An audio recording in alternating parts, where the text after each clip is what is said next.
दोस्तों, आप देख रहे हो basic knowledge for teacher channel को। दोस्तों, वर्धमान महावीर खुला विश्वविद्यालय कोटा द्वारा बीएड के फॉर्म भरे जा रहे हैं। फॉर्म को कैसे भरना है, कौन कौन से डॉक्यूमेंट चाहिए, पीडीएफ कौन कौन से डॉक्यूमेंट को पीडीएफ बनाकर अपलोड करना है, फोटो को कैसे अपलोड करना है, तो आज हम इस वीडियो में जानेंगे। तो सबसे पहले हम देखते हैं डॉक्यूमेंट को। तो डॉक्यूमेंट में सबसे पहले हमारे पास 10वीं की मार्कशीट होनी चाहिए, उसके बाद में 12वीं की मार्कशीट, उसके बाद में बीएसटीसी की मार्कशीट या डीएलएड की मार्कशीट और इसका प्रमाण पत्र भी साथ में लगा लेना है। उसके बाद में बीए की मार्कशीट, उसके बाद में टीचिंग एक्सपीरियंस सर्टिफिकेट, जो कि आपका जो निश्चित फॉर्मेट है उस फॉर्मेट में इसको बनाना है। जैसे कि मतलब इसका है, ये रहा फॉर्मेट इसका, शिक्षण अनुभव प्रमाण पत्र है। तो इसको मतलब इसमें जावक क्रमांक वगैरह डलवाने हैं। उसके बाद में दिनांक है, यहाँ पे दिनांक डेट डलवा देनी है। उसके प्रमाणित किया जाता है कि सुश्री श्रीमती, यहाँ पे आपका नाम, यहाँ पे पुत्र श्री, ये आपने पिताजी का नाम, उसके बाद में यहाँ पे विद्यालय का नाम, और यहाँ पे आपकी ज्वाइनिंग डेट, किस तारीख से आपकी ज्वाइनिंग हुई है, यहाँ पे ज्वाइनिंग डेट। और उसके बाद में यहाँ पे स्थायी हो तो स्थायी, अस्थायी हो तो अस्थायी, प्रोबेशन में हो तो परिवीक्षा पे टिक करना। उसके बाद में जो विद्यालय में कक्षा 1 से 5, कक्षा 1 से 8 में अध्यापन कार्य करते हैं, वेतन श्रृंखला कौन सी है, तो तृतीय वेतन श्रृंखला आएगी। 3rd ग्रेड में तो तृतीय वेतन श्रृंखला। उसके बाद में कुल मासिक वेतन, आपका मूल वेतन क्या है वो यहाँ पे डालना है। और उसके बाद में ये है कुल वार्षिक आय रुपए में। यहाँ पे जो वार्षिक आय लिखोगे ये ध्यान से लिखना है, क्योंकि ये आपको जो यहाँ पे आप फॉर्म भरोगे उसमें भी ये कि ये आपको यहाँ पे लिखना पड़ेगा। उसके बाद में ये विद्यालय राजकीय विद्यालय है तो आपके राजकीय विद्यालय है तो यहाँ पे टिक करना है। उसके बाद में गैर राजकीय विद्यालय है तो आपको यहाँ पे ये बताना। उसके बाद में ये संस्था प्रधान के यहाँ पे सिग्नेचर करवाने हैं और सील लगवानी है। और यहाँ पे पीओ के मतलब पीओ के सिग्नेचर और सील लगवा सकते हो, ठीक है। यहाँ पे पीओ के सील और सिग्नेचर करवाने हैं। उसके बाद में यहाँ शिक्षण अनुभव प्रमाण पत्र ये भी बना के इसको यहाँ उसके साथ में अपलोड करना है। उसके बाद में डेट ऑफ बर्थ सर्टिफिकेट, तो डेट ऑफ बर्थ सर्टिफिकेट जिसका बना हुआ है तो उसको अपलोड करना, नहीं तो 10वीं के मार्कशीट के आधार पर भी ये हो जाएगा। उसके बाद में कास्ट सर्टिफिकेट, ये कास्ट सर्टिफिकेट यानी जाति प्रमाण पत्र का, जाति प्रमाण पत्र जो SC ST ये हैं इनके लिए तो जो एक बार ही बनता है वो पुराना वाला चल जाएगा, लेकिन OBC है, EWS है, उनका एक साल के अंदर बना हुआ होना चाहिए। उसके बाद में विडो हो या डिवोर्स हो तो उनके सर्टिफिकेट है तो वो लगा लेना। और PWD सर्टिफिकेट है, विकलांग दिव्यांग हो तो उसका सर्टिफिकेट लगाना है। और उसके बाद में आर्मी में रहे हुए हैं तो उनका बर्थ सर्टिफिकेट हो तो लगा लेना है, नहीं तो इनके जो आपके जो डॉक्यूमेंट हैं वो सारे लगाना है। उसके बाद राजस्थान डोमिकल, जो कि आपका मूल निवास प्रमाण पत्र है वो यहाँ पे राजस्थान के हो तो मूल निवास प्रमाण पत्र भी लगाना है। और ये सारे के सारे इनकी क्या करनी है, फोटोकॉपी निकालने के बाद उनके ऊपर सेल्फ अटेस्टेड होने चाहिए। सेल्फ अटेस्टेड मतलब सिग्नेचर करने, और सिग्नेचर करने के बाद में उनकी PDF बना के अपलोड करनी है, स्वयं प्रमाणित होने चाहिए। उसके बाद में ये अनुभव शिक्षण अनुभव प्रमाण पत्र भी बना देना है और ये भी उसके साथ में ही अटैच करना है। जैसे इस तरह से ये है ना, जैसे ये बना रखा है PDF, इस तरह के ये पूरी बड़ी PDF बना के अपलोड करनी है। अब देखते हैं हम फॉर्म को कैसे भरना है, कहाँ से भरना है। तो सबसे पहले आपको क्या करना है, क्रोम ब्राउज़र को ओपन करना है।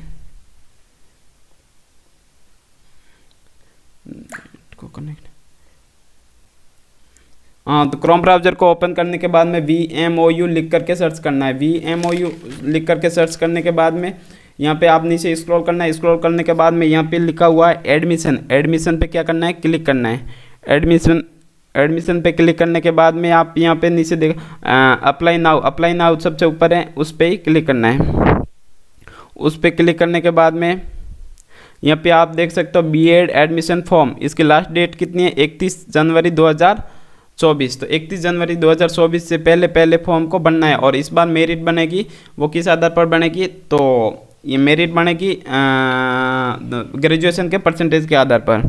उसके बाद अप्लाई पे क्लिक करना है। अप्लाई पे क्लिक करने के बाद में यहाँ प्रोग्राम कोड, कार्यक्रम कोड है, तो यहाँ पे बीएड सेलेक्ट करना है। बीएड सेलेक्ट करने के बाद में उसके बाद में ये रीजनल सेंटर आपका जो भी नज़दीक है वो सिलेक्ट करना है। जैसे मेरा उदयपुर नज़दीक है तो उदयपुर सेलेक्ट करता हूँ। उसके बाद में यहाँ पे आपका नाम, यहाँ पे अपना नाम लिखना है। उसके बाद में यहाँ पे डेट ऑफ बर्थ यहाँ से सेलेक्ट करनी है, जो भी आपकी डेट ऑफ बर्थ है वो यहाँ पे सेलेक्ट करनी है। उसके बाद में फादर नेम, आपके पिताजी का नाम लिखना है यहाँ पे। और उसके बाद में मदर नेम, यहाँ पे माताजी का नाम जो 10वीं की मार्कशीट में है ना, उसे वैसा का वैसा लिखना है, क्योंकि काउंसलिंग में एक एक मीनिंग को चेक करते हैं। उसके बाद में यहाँ पे आपका एड्रेस लिखना है। उसके बाद में यहाँ पे स्टेट है, वो स्टेट यहाँ पे सेलेक्ट करना है। राजस्थान के हो तो राजस्थान सेलेक्ट करना है। उसके बाद में यहाँ पे ज़िला है, ज़िला कौन सा है आपका, जो भी ज़िला पड़ता है वो ज़िला सेलेक्ट करना है। उसके बाद में तहसील कौन सी है वो तहसील लिखनी है। उसके बाद आपके जो पिन कोड नंबर है, पिन कोड, मोबाइल नंबर यहाँ पे। उसके बाद में ईमेल आईडी लिखने हैं। उसके बाद में आपका जेंडर कौन सा है, मेल है तो मेल, फीमेल है तो फीमेल। उसके बाद वैवाहिक स्थिति में लिखना है। मैरिड हो तो मैरिड, अनमैरिड हो तो अनमैरिड, डिवोर्स हो तो डिवोर्स, तो अनमैरिड हो तो अनमैरिड लिखना है। उसके बाद में कैटेगरी में, उसके बाद में श्रेणी, कैटेगरी में यहाँ पे ध्यान रखने वाली बात है। जनरल के हैं वो तो जनरल, एससी तो एससी, एसटी है तो एसटी, ओबीसी हो तो ओबीसी और एसबीसी एसबीसी। लेकिन जो इसमें एक टीएसपी एसटी कैटेगरी है और टीएसपी के हैं, तो टीएसपी वाले क्या करेंगे कि एसटी शेड्यूल एरिया सेलेक्ट करेंगे, क्योंकि उनकी कट ऑफ निकलती हैं, इनकी अलग से बाकायदा कट ऑफ भी अलग से निकलते हैं, उसका फ़ायदा मिलेगा। तो यहाँ पे एसटी शेड्यूल एरिया लिखेंगे और बाकी अपनी कैटेगरी है वो कैटेगरी लिखेंगे। उसके बाद में स्पेशल कैटेगरी अगर हो, डिवोर्स, विडो वगैरह हो तो सेलेक्ट करना, नहीं तो नॉट अप्लीकेबल कर देना।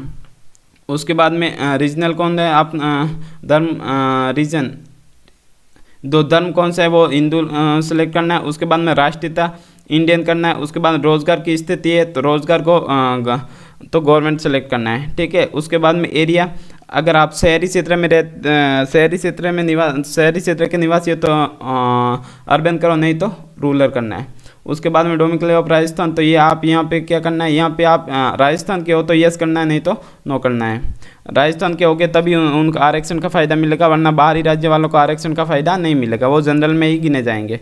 उसके बाद में अगर डिसेबिलिटी है तो यहाँ पे ये टिक करके यस करके यहाँ सेलेक्ट करना है, नहीं तो ये खाली छोड़ देना है। उसके बाद में ये इनकम है, ये इनकम है ना, वही बढ़नी है जो कि आपकी मतलब यहाँ पे आप यहाँ पे इसमें शिक्षण अनुभव प्रमाण पत्र में आपने यहाँ पे भरी है, यहाँ पे कुल वार्षिक आय रुपए में, तो जो ये भर रहे हो वो की वही भरनी है। उसके बाद में आपके यहाँ पे आधार नंबर, उसके बाद में माइनॉरिटी में हो तो अल्पसंख्यक हो तो यस करो, वरना नो करना है यहाँ पे। उसके बाद में आपका यहाँ पे फ़ोटो जो कि 50 KB से कम होना चाहिए, maximum size of image 50 KB, ठीक है, और ये फ़ोटो भी 50 KB होना चाहिए। उसके बाद में ये यहाँ पे सेलेक्ट करके अपलोड करना है। अपलोड करने के बाद में यहाँ पे अपलोड पे क्लिक करना है, अपलोड हो जाएगा। उसके बाद में यहाँ पे क्वालिफिकेशन योग्यता में अपने को क्या करना है, यहाँ पे सेलेक्ट करके BSTC है तो BSTC, DLED है तो DLED, है अपना DLED है तो DLED सेलेक्ट करना है। और मतलब DLED या BSTC कब हुई तो वो यहाँ पे ईयर सेलेक्ट करना है। उसके बाद में यूनिवर्सिटी का नाम, तो DLED ये तो कहाँ से हुई थी, तो ये शिक्षा विभाग के परीक्षा है। और उसके बाद में अपनी जो ऑल इसमें सब्जेक्ट आएगी तो ऑल सब्जेक्ट आएगी और परसेंटेज लिख लेना, और डिवीज़न कौन सा फर्स्ट बना सेकंड बना तो वो यहाँ पे डालना। उसके बाद में BA है तो BA, उसके बाद BCom है तो BCom बतानी है। उसके बाद में जो है वो बता सकते हो इसमें, जैसे मैं BA है तो BA सेलेक्ट किया। उसके बाद में ये ईयर है अपनी का BA कब हुई, कंप्लीट कब हुई तो वो ईयर डालनी है। उसके बाद में यूनिवर्सिटी कहाँ से हुई तो वो यूनिवर्सिटी डालना, और सब्जेक्ट है जो आपने की 3 सब्जेक्ट मेन मुख्य सब्जेक्ट कौन सी हैं तो वो यहाँ पे सिलेक्ट करनी है। उसके बाद में यहाँ पे आपके बीए में कितने परसेंटेज बने या बीकॉम में कितने परसेंटेज बने, वो परसेंटेज ये डाटा सही भरना है, क्योंकि इसी डाटा के आधार पर आपका सिलेक्शन होगा।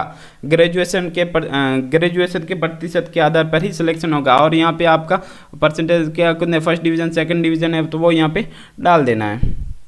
उसके बाद में आपको अगर उसके बाद में एम ए है तो एम ए बता देना है, एम कॉम है तो एम कॉम, एम ए तो एम ए बताना, ईयर कौन सी है, यूनिवर्सिटी कौन सी है और सब्जेक्ट कौन सी है वो, और उसके बाद में परसेंटेज कितने बने और डिवीज़न कौन सा बना, फर्स्ट डिवीज़न सेकंड डिवीज़न जो है वो डालना है।